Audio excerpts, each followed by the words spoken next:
नमस्कार किसान भाइयों, कृषि तकनीक के इस खास एपिसोड में आपका स्वागत है।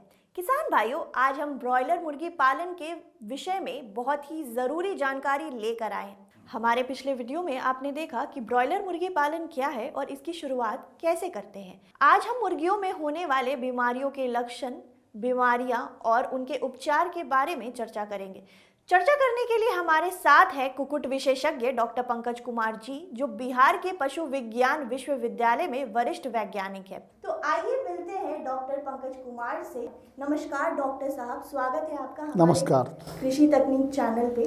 डॉक्टर साहब, जब हम मुर्गी पालन करते हैं, खासकर ब्रॉयलर मुर्गी पालन, तो हमें कैसे पता चलेगा कि वो बीमार है? मतलब बीमार होने के लक्षण क्या क्या हैं? हाँ, आप अगर ब्रॉयलर फार्म किए हुए हैं या कोई भी फार्म किए हुए हैं तो आपको आवश्यक जरूर ये जानना।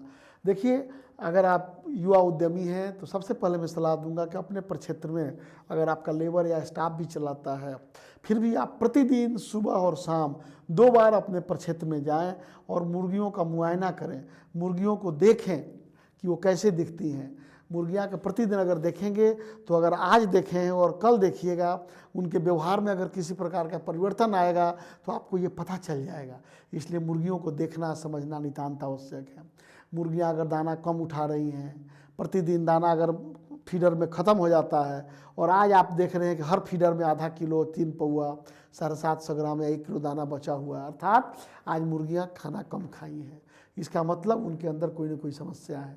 प्रतिदिन अगर 5 लीटर पानी पीती है, आज उनके बर्तन में ज़्यादा पानी बचा हुआ है, तो ये भी एक लक्षण है। आपको तुरंत चिंतित होना चाहिए कि ये दाना और पानी क्यों कम उठा रही हैं, मतलब कम खा रही हैं।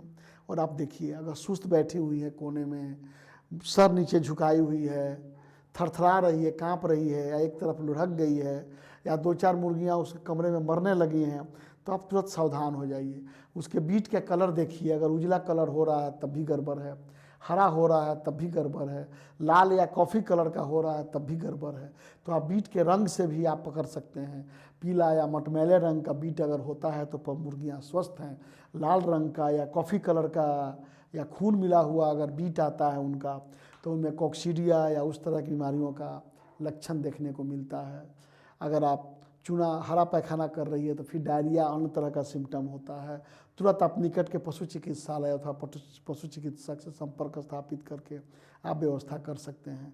मुर्गियों का गर्दन घरघराने लगता है, नाक से पानी निकलने लगता है, मरी हुई मुर्गियों को चोंच जब दाबेंगे आप तो उसमें से सर्दी जैसा निकलेगा, अर्थात उनको CRD या क्रोनिक रेस्पिरेटरी डिजीज जिसे बोलते हैं, या उस तरह की अन्य बीमारियाँ इत्यादि हो गई हैं। तो इस तरह की भी समस्या अगर आपको देखने में आती है, तुरंत चिकित्सक से संपर्क करें। आपकी मुर्गियों को सर्दी लग रही है, उसमें एंटीबायोटिक दवा चिकित्सीय सलाह पे शारीरिक वजन के अनुपात में दी जाती है, लेकिन कभी भी दवा अपने मन से न दें। कोई लोकल चिकित्सक के संपर्क में रह करके आप उसे दें। इन छोटी छोटी बीमारियों से निपटने के लिए अगर आप फार्म का प्रबंधन सही रखेंगे किसान भाई, मेरे युवा उद्यमी, तो आप इन सारी छोटी छोटी समस्याओं से आप निपट सकते हैं। और प्रतिदिन अगर मुर्गियों का मुआयना करेंगे तो बीमारी शुरू होने के पहले ही आपको लक्षण पता चल जाएगा और आपको अपनी मुर्गियों को कि ज़्यादा मृत्यु होने से आप उन्हें बचा सकते हैं। सर, आजकल मार्केट में तो बहुत ऑर्गेनिक चीज़ें चल रही हैं, यहाँ तक कि हम लोग भी ऑर्गेनिक चीज़ों के तरफ ही ज़्यादा बढ़ रहे हैं।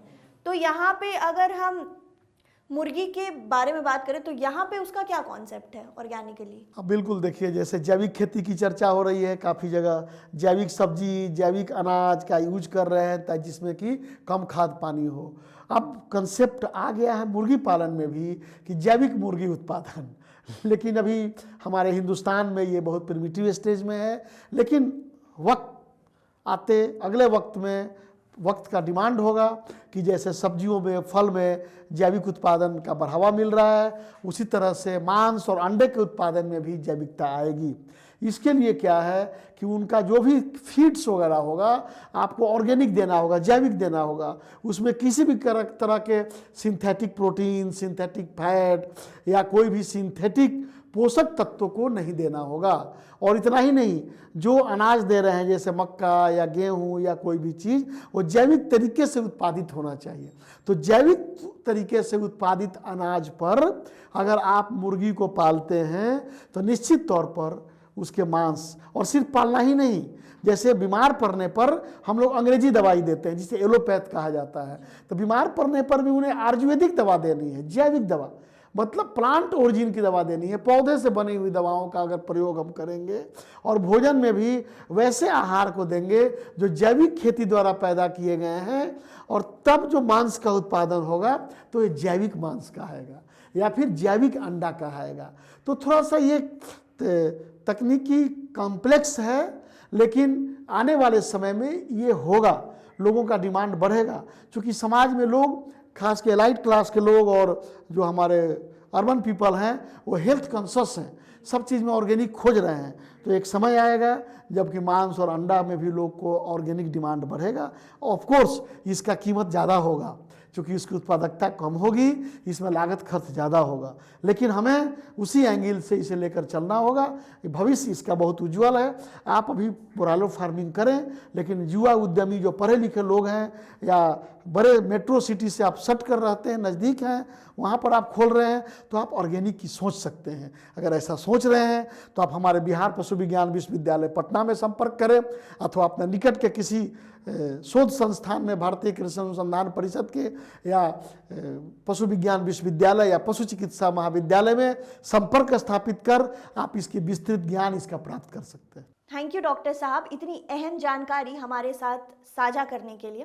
किसान भाइयों, मुर्गी पालन में सबसे बड़ा खतरा उनके बीमार होने का रहता है। ऐसे में अगर डॉक्टर साहब द्वारा दी गई जानकारियों को अगर आप ध्यान से रखेंगे तो आप मुर्गी पालन में होने वाले नुकसान से बच सकते हैं और इस व्यवसाय में सफलता हासिल भी कर सकते हैं।